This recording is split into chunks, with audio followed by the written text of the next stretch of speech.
Hello friends, कैसे हैं आप सब। तो आज की वीडियो में मैं आपके लिए एक नई कहानी लेकर आई हूँ। अच्छा बच्चों, जब आपको कोई डांटता है, गुस्सा करता है, तो आपको कैसा लगता है? बुरा लगता है ना। और जब कोई आपसे प्यार से बोलता है, मीठा बोलता है, तब आपको कैसा लगता है? बहुत अच्छा लगता होगा।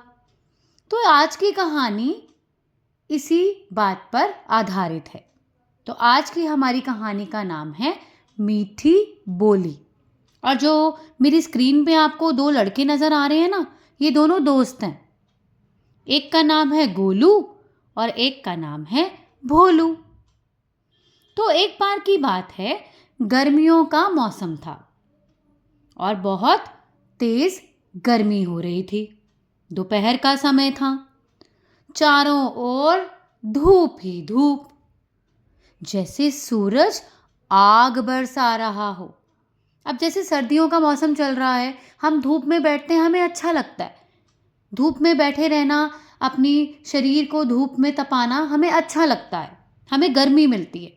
पर जब अब गर्मियाँ आ जाएंगी ना, तो हम उसी धूप से बचेंगे, घरों में रहना पसंद करेंगे, पेड़ की छाया ढूंढेंगे। तो यही तो फर्क है सर्दियों की और गर्मियों की धूप में। तो इस कहानी में दोपहर का समय चल रहा है और मौसम चल रहा है गर्मियों का। सूरज आग बरसा रहा है, सड़कें खाली पड़ी हैं क्योंकि कोई बाहर आने को तैयार नहीं है। इतनी गर्मी में कौन बाहर जाएगा? कोई नजर नहीं आ रहा। गोलू और भोलू अपने मित्र शामू के घर दूसरे गांव जा रहे थे। पर ये दोनों तो खेलना चाहते हैं, और बच्चे जब खेलना चाहते हैं तो उनको धूप नहीं नजर आती, वो तो खेलने में ही मग्न रहते हैं। तो जब वो दूसरे गांव जा रहे थे, तो चलते चलते प्यास के मारे उनका बड़ा बुरा हाल हुआ। वे घर से निकल तो आए थे, पर अब पछता रहे थे कि माँ सही कह रही थी, इतनी धूप में, इतनी गर्मी में बाहर मत जाओ, नहीं तो गर्मी से बुरा हाल हो जाएगा। पर बच्चे कहाँ मानने वाले थे, उनको तो खेलना था। और वो जा रहे थे शामू के घर, थोड़ी सी दूर, जो दूसरे गांव में था। अब वो थक कर पेड़ के नीचे बैठ गए। देखो, बैठा हुआ है ना, और एक दोस्त खड़ा हुआ है। आपको उनके चेहरे देखकर क्या लग रहा है? मुझे ये वाला लड़का तो बहुत खुश नजर आ रहा है, पर ये तो बड़ा गुस्से में नजर आ रहा है। ऐसा क्यों? तो जब वो पेड़ के नीचे थक कर बैठे, तो ऊपर देखा, तो वो बेल का पेड़ था। बेल, ये एक फल है जो अभी महाशिवरात्रि आएगी तो हम शिवजी पर अर्पित करते हैं। तो क्या हुआ, जब उसने ऊपर देखा तो पेड़ पर बड़े बड़े बेल के फल लगे थे। एकदम से उसने मुंह नीचे किया तो धड़ाम की आवाज आई, और धड़ाम की आवाज से एक बेल गोलू के सिर पर पड़ा। देखो, वो अपना सिर मल रहा है ना, उसके सिर पर क्या आकर गिरा? बेल। अब वो सिर मल रहा है और उसका जिम्मेदार किसे ठहरा रहा है? भोलू को। गुस्सा आ गया ना उसको, जैसे ही बेल उसके सिर पर गिरा उसको गुस्सा आ गया। अब वो क्या कह रहा है भोलू को? तुम्हारे साथ आने पर ना हमेशा गड़बड़ी होती है, आगे से मैं तुम्हारे साथ कभी नहीं आऊंगा। मुझे तुम्हारे साथ आना पसंद ही नहीं है, मुझे आना ही नहीं चाहिए था। ना मैं आता, ना मेरे ऊपर ये बेल गिरता, ना मेरे सिर पर चोट लगती। मुझे कितना दर्द हो रहा है, और ऊपर से प्यास इतनी लग रही है। अब मैं क्या करूं? भोलू उसकी बातें आराम से सुन रहा था। उसने कोई भी तर्क नहीं दिया, किसी भी तरह का रिएक्शन नहीं दिया। वो चुपचाप उसकी बात सुनता रहा। अब इधर देखिए, वही गोलू अब यहां क्या कर रहा है? अब इनको लगी थी प्यास, तो सामने एक छोटा सा घर था। गोलू ने दरवाज़ा खटखटाया तो वहां से एक बूढ़ी अम्मा ने दरवाज़ा खोला। तो गोलू ने क्या कहा? पानी मिलेगा क्या? है आपके घर में पानी? थोड़ा सा पिला दो, बड़ी प्यास लगी है। क्योंकि वो परेशान तो था, बेल गिरने से उसके सिर पर चोट लगी थी, उसको दर्द हो रहा था, तो उसकी आवाज़ भी कैसी हो रखी थी? कड़वी। और ये गोलू ना अक्सर गुस्से में ही रहता था। अपनी गलती का जिम्मेदार किसी और को ठहरा देता था। तो जब इस तरह से उसने बूढ़ी अम्मा से पानी मांगा तो बूढ़ी अम्मा ने कहा, नहीं नहीं, जाओ यहाँ से, पानी वानी कुछ नहीं है। गोलू ने फिर बोला, अरे ऐसा कैसे हो सकता है, पानी तो सबके घर में होता है, थोड़ा पिला दो। बूढ़ी अम्मा को अच्छा नहीं लगा। बूढ़ी अम्मा ने कहा, नहीं नहीं, तुम यहाँ से जाओ, मेरे घर में पानी नहीं है।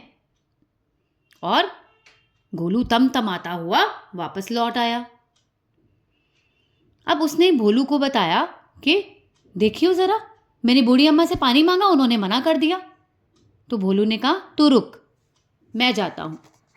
और फिर भोलू उस बूढ़ी अम्मा के पास गया और भोलू ने क्या कहा, नमस्ते अम्मा, हमें बहुत प्यास लगी है, हम दूसरे गांव जा रहे हैं, हमें थोड़ा सा पानी मिलेगा? बूढ़ी अम्मा ने कहा, हाँ बेटा, तुम यहीं रुको, मैं अभी पानी का गिलास लेकर आती हूँ। और भोलू के कहने पर बूढ़ी अम्मा ने उसे पानी दे दिया। भोलू ने एक गिलास पानी खुद पिया और एक अपने दोस्त के लिए ले जाने लगा। पर उसके दिमाग में एक सवाल था। उसने बूढ़ी अम्मा से कहा, अम्मा, जब मेरा मित्र आया था तो आपने उनको पानी क्यों नहीं दिया? तो अम्मा ने कहा, बेटा, मैं तुम्हारा मित्र ज़रूर था, पर उसका बोलना कितना गलत था, उसकी वाणी कितनी कठोर और कड़वी थी, उसका तरीका मुझे अच्छा नहीं लगा, इसलिए मैंने उसे पानी नहीं दिया। तुम्हारी बोली कितनी अच्छी है, तुमने कितने प्यार से मुझसे पानी मांगा, तुम्हारी बोली में कितनी मिठास है, इसी कारण मैं तुम्हें पानी दे रही हूँ। भोलू को ये बात समझ आई। उसने गोलू को इशारा किया और अपने पास बुलाया और उसे समझाया कि हमें सदा मीठे वचनों का प्रयोग करना चाहिए। कठोर शब्दों से हम किसी से कोई काम नहीं करवा सकते। जैसे हमें कोई डांटता है, गुस्सा करता है, तो हमें बुरा लगता है। अगर हम इसी लहजे में किसी और से बोलेंगे तो उसको भी तो उतना ही बुरा लगेगा ना। तो जो चीज़ हमें पसंद नहीं, वो हम किसी और के साथ क्यों करते हैं? हमें इस बात का पूरा ध्यान रखना है। मीठी बोली से हम किसी का भी दिल जीत सकते हैं। हमारी बोली में हमेशा मिठास होनी चाहिए। हमें सबसे हमेशा प्यार से मुस्कुराकर मीठा बोलना चाहिए। ये थी हमारी आज की कहानी, मीठी बोली। तो आपने सीखा? तो अगली बार आपको किसी बड़े से या अपने किसी मित्र से कुछ चाहिए या आपको अपनी किसी बात को उन्हें कहना है, तो कैसे स्वर में उनसे बात करनी है? मीठे स्वर में। गलत शब्दों का, गलत वाणी का प्रयोग हमें नहीं करना। हमें मीठी बोली में ही दूसरों से अपनी बात को कहना है।